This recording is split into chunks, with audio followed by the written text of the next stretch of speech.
আসসালামু আলাইকুম। Shimul Memorial North South School and কলেজের পক্ষ থেকে পঞ্চম শ্রেণীর বিজ্ঞান অনলাইন ক্লাসে সকল শিক্ষার্থীকে জানাই স্বাগতম। সুপ্রিয় শিক্ষার্থীরা, তোমরা সবাই কেমন আছো? আশা করছি সবাই ভালো আছো, সুস্থ আছো, নিরাপদে আছো। বরাবরের ন্যায় পঞ্চম শ্রেণীর বিজ্ঞান ক্লাস পরিচালনায় তোমাদের সাথে আছি আমি, Rowshan Ara Begum, Shimul Memorial North South School and College সহকারী শিক্ষক। আজকে সুপ্রিয় শিক্ষার্থীরা, আজকে আমরা যে পাঠ্য বইয়ের যে অধ্যায়টি নিয়ে আলোচনা করব, অধ্যায়টি অত্যন্ত গুরুত্বপূর্ণ। আশা করব তোমরা সবাই অধ্যায়টি পাঠ শেষে কিছু অর্জন করবে। প্রিয় শিক্ষার্থীরা, আমরা প্রথমে অধ্যায়ের নাম ঘোষণার পূর্বে কিছু ছবি লক্ষ্য করি।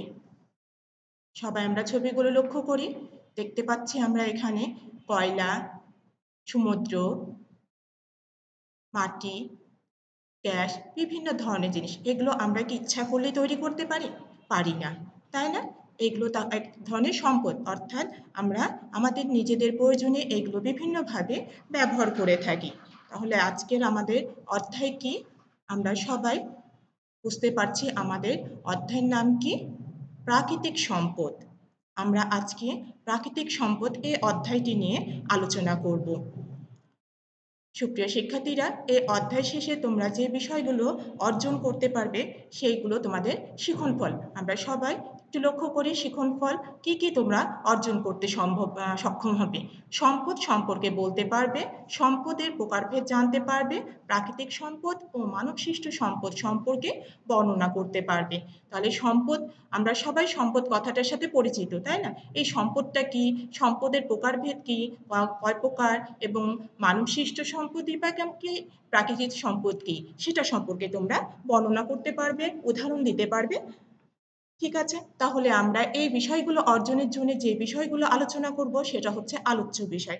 সবাই সুন্দরভাবে খাতায় আলোচ্য বিষয়টি নোট করে নাও। আজকের আলোচ্য বিষয় সম্পদ, সম্পদের প্রকারভেদ, প্রাকৃতিক সম্পদ, মানবসৃষ্ট সম্পদ। আশা করছি তোমরা সবাই আমার সাথে সাথে খাতায় নোট করে নিচ্ছ এবং সাথে অবশ্যই পাঠ্য বই রেখেছো এবং প্রয়োজনীয় জিনিসপত্র সাথে রেখেছো।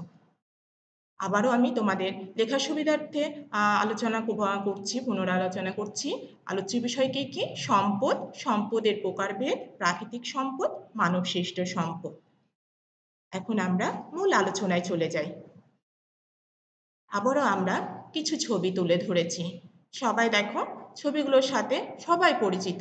সূর্য, গোল্ড, মাটি, পানি, গাছ, পাথর, কাঁচ, বিভিন্ন ধরনের আমরা যে উপাদান এখানে তুলে ধরেছি, যেগুলো হচ্ছে প্রাকৃতিকভাবেই তৈরি হয় এবং যেগুলো আমরা প্রাকৃতিক এই উপাদান ব্যবহার করে তৈরি করে থাকি।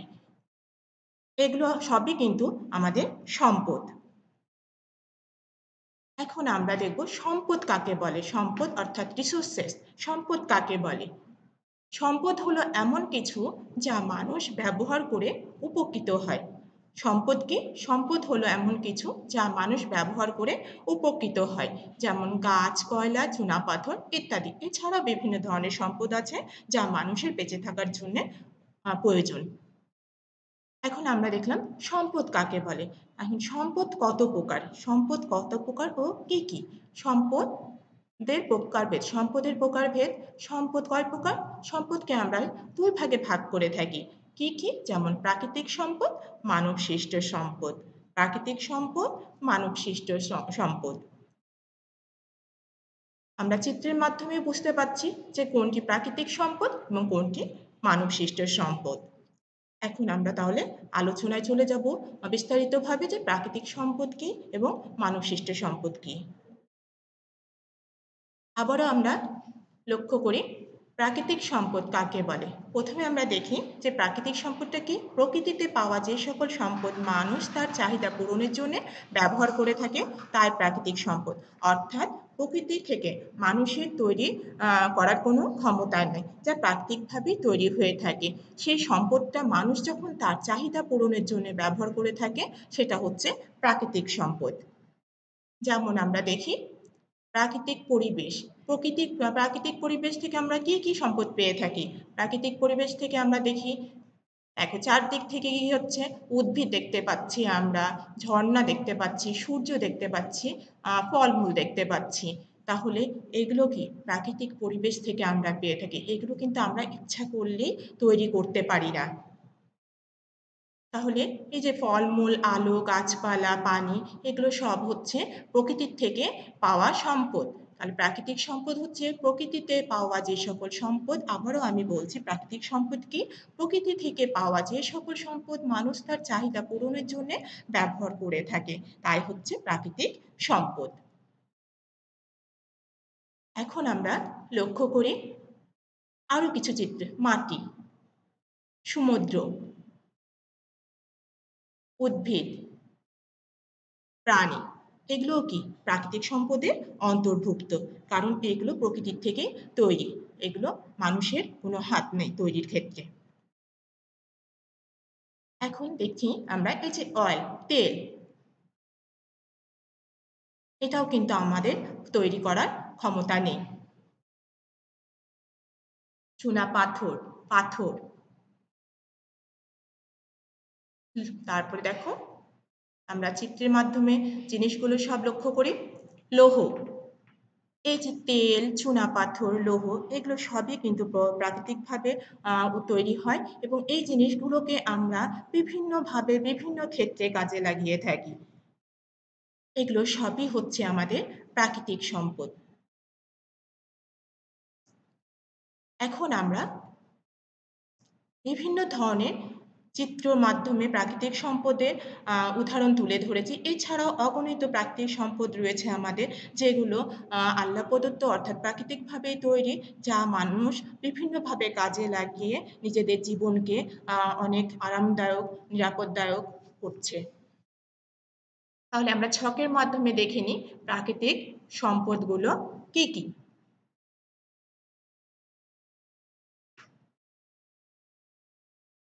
মাটি, প্রাকৃতিক সম্পদগুলো আমরা সবাই একটু ছকের মাধ্যমে দেখে নিই। যে চিত্রগুলো তুলে ধরেছিলাম আমরা, যে প্রাকৃতিক সম্পদ বলে যে চিত্রগুলো চিত্রের মাধ্যমে আমরা প্রাকৃতিক সম্পদের আলোচনা করলাম, যে প্রকৃতির থেকে পাওয়া যে সকল সম্পদ মানুষ তার প্রয়োজনে ব্যবহার করে থাকে তার প্রাকৃতিক সম্পদ। এখন আমরা ছকের মাধ্যমে সেই জিনিসগুলো মনে রাখার জন্য তুলে ধরছি, যে কোন জিনিসগুলো আমাদের প্রাকৃতিক সম্পদ।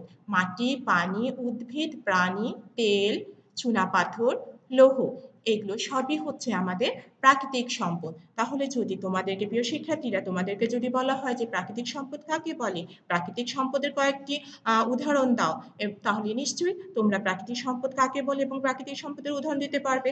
আবার যদি মিলকরণে থাকে যে চুনাপাথর কোন ধরনের সম্পদ, প্রাকৃতিক সম্পদ না মানব সৃষ্ট সম্পদ, তোমরা নিশ্চয়ই মিলকরণ করতে পারবে। শূন্যস্থান দিলেও আশা করছি তোমরা শূন্যস্থানের উত্তরটা লিখতে পারবে। এতক্ষণ ধরে আমরা কি সম্পদ কি, সম্পদের প্রকারভেদ আলোচনা করলাম এবং প্রাকৃতিক সম্পদ সম্পর্কেও আলোচনা করলাম। আমরা সম্পদ দুই ধরনের জেনেছিলাম, কি কি? প্রাকৃতিক সম্পদ, মানব সৃষ্ট সম্পদ। এখন আমরা চলে আসব পরবর্তী প্রকারভেদে। মানব সৃষ্ট সম্পদ, মানব সৃষ্ট সম্পদ অর্থাৎ কি? মানুষ যে সম্পদটা তৈরি করতে পারে সেটাই হচ্ছে মানব সৃষ্ট সম্পদ। মানুষের তৈরি সম্পদকে কি বলছি আমরা? মানব সৃষ্ট সম্পদ। যে কিন্তু এই যে মানব সৃষ্ট সম্পদ মানুষ তৈরি করলো, এই সম্পদটা কোথায় থেকে আসে? এই সম্পদটা কিন্তু মানুষ প্রকৃতির থেকেই পেয়ে থাকে। যেমন দেখো, বালু, বালু, বালু কি মানুষ তৈরি করতে পারে? না, মানুষ বালু তৈরি করতে পারে না, চাইলেও কিন্তু পারবে না। এটা প্রকৃতির থেকেই পাওয়া সম্পদ। তাহলে এই বালুটা কিন্তু প্রাকৃতিক সম্পদ, কিন্তু এই বালুটা ব্যবহার করে মানুষ বিভিন্ন জিনিস তৈরি করে। যেমন দেখো কি তৈরি করে, আমরা দেখি, সবাই নিশ্চয়ই আমরা চিত্রটি চিনি, তাই না? কাঁচ। তাহলে এই যে বালু, বালু থেকে কি তৈরি হচ্ছে? কাঁচ। কাঁচ তৈরির উপাদান কি? বালু। তাহলে মানবসৃষ্ট সম্পদটা হচ্ছে কাঁচ, আর এই কাঁচটা তৈরি করতে যে উপাদানটা লাগছে সেটা কি? বালু, অর্থাৎ প্রাকৃতিক সম্পদ। তাহলে মানবসৃষ্ট সম্পদ কোথা থেকে আসছে? প্রকৃতির থেকে। প্রিয় শিক্ষার্থীরা, আশা করছি তোমরা সবাই অধ্যায়টি বুঝতে পারছো। এবার দেখো, এই যে বালু থেকে আমরা কাঁচ তৈরি করলাম, এই কাঁচ থেকে আরো কি বিভিন্ন ধরনের দেখো সামগ্রী তৈরি হয়, কাঁচ সামগ্রী বিভিন্ন ধরনের তৈরি করা হয়। আমি এখানে কিছু বোতল বোতলের চিত্র দিয়েছি কাচের তৈরি। এছাড়াও বিভিন্ন ধরনের কাচের জিনিস আমরা তৈরি করে থাকি। তাহলে আমরা বুঝতে পারছি যে মানবসৃষ্ট সম্পদটা কিন্তু প্রকৃতির উপরে নির্ভরশীল। মানুষ তৈরি করছে কিন্তু প্রাকৃতিক উপাদানকে ব্যবহার করে সেই জিনিসগুলো তৈরি হয়ে থাকছে। তাহলে মানবসৃষ্ট সম্পদও কিন্তু প্রকৃতি থেকে আসে। এখন আমরা আরো কিছু চিত্র লক্ষ্য করব। সবাই এই চিত্রটির সাথে পরিচিত। চেয়ার, টেবিল, বেঞ্চ, এটাকে দা, ছোরা, তারপরে বটি, এই ধরনের এক একজন এক এক নামে বলে থাকবো। চাকু। তাহলে এই যে এই জিনিসগুলো কিন্তু আমরা তৈরি করছি, মানুষ তৈরি করছে। এই জন্য এগুলোকে কি বলছি আমরা? মানবসৃষ্ট সম্পদ। কিন্তু এই সম্পদগুলো তৈরি করতে যে উপাদানগুলো ব্যবহার হচ্ছে, উপাদানগুলো কোথায় থেকে মানুষ পাচ্ছে? নিশ্চয়ই তোমাদের মনে প্রশ্ন আসতে পারে। আমরা সবাই কেউ কেউ মনে করতে পারি এটা তো আমরা বাজার থেকেই পেয়ে যাই, তাই না? চেয়ার টেবিল বাজারে গেলে দোকানে গেলেই পেয়ে যায়। দা ছোড়া বটিও কি বাজারে গেলে কিনতে পাওয়া যায়। কিন্তু কিনতে তো পাওয়া যায়, তৈরিটা হচ্ছে কোথায় থেকে? কি থেকে তৈরি হচ্ছে? অনেকের মনে এই প্রশ্নটা আসতে পারে, তাই তো? তাহলে এই যে প্রশ্নটা আসতে পারে, তাহলে এগুলো কোথায় থেকে আসছে? প্রাকৃতিক সম্পদ থেকে।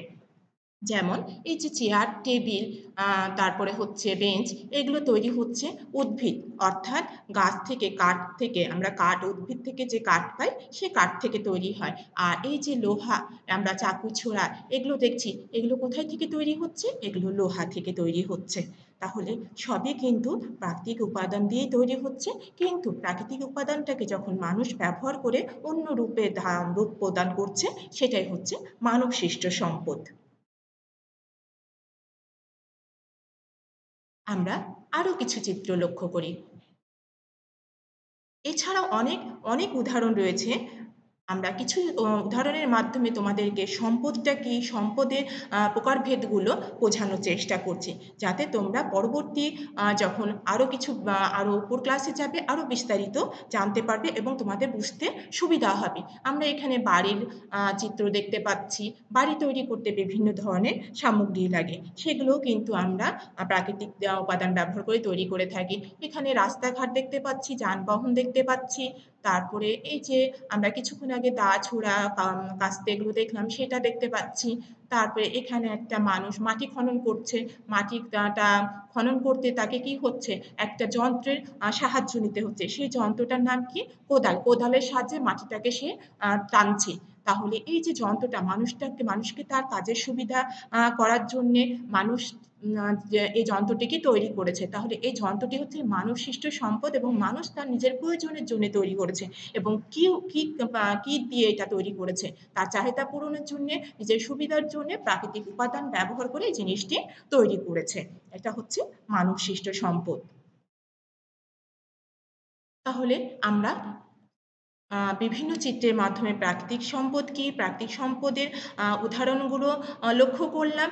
এবং মানবসৃষ্ট সম্পদ, মানবসৃষ্ট সম্পদকে আবার কি কৃত্রিম সম্পদও বলা হয়। অর্থাৎ যে সম্পদটা কি প্রাকৃতিকভাবে তৈরি হয় না, সেটাকে আমরা কি বলি? কৃত্রিম সম্পদ। ঠিক আছে? তাহলে মানবসৃষ্ট সম্পদ না বলে যদি বলে কয়েকটি কৃত্রিম সম্পদের উদাহরণ দাও, আশা করছি প্রিয় শিক্ষার্থীরা তোমরা সুন্দরভাবে লিখতে পারবে। এখন আমরা আবার পূর্বের ন্যায় একটি ছকের মাধ্যমে মানবসৃষ্ট সম্পদের উদাহরণগুলো দেখে নিব। আমরা চিত্রের মাধ্যমে চেয়ার, টেবিল, বেঞ্চ, আলমারি, বাড়ি, রাস্তা, বাস, কোদাল, বিভিন্ন ধরনের সামগ্রী বা বিভিন্ন ধরনের উপাদানের চিত্র তুলে ধরেছিলাম, যেগুলো কি মানুষ তার প্রয়োজনে বেঁচে থাকার জন্যে, নিজের চাহিদা পূরণের জন্যে, নিজেদের জীবনযাপন সুন্দর করার জন্য, আরামদায়ক করার জন্যে তৈরি করেছিল প্রাকৃতিক উপাদান ব্যবহার করে। সেগুলো হচ্ছে মানবসৃষ্ট সম্পদ। তার কিছু উদাহরণ আমি এই ছকের মাধ্যমে তোমাদের মনে রাখার সুবিধার্থে আবারও তুলে ধরেছি। তা এছাড়াও আমাদের বিভিন্ন ধরনের সম্পদ কিন্তু আমাদের রয়েছে। মানুষ, অর্থাৎ মানুষ তার বেঁচে থাকার জন্য, নিজেদেরকে সুন্দরভাবে স্বাচ্ছন্দ্যভাবে বেঁচে থাকার জন্য কি যে জিনিসগুলো ব্যবহার করে সেগুলোই কিন্তু সম্পদ। এখন আমরা চলে আসি, এতক্ষণ ধরে আমরা যে বিষয়গুলো নিয়ে আলোচনা করলাম, আমাদের অধ্যায়টা কি ছিল?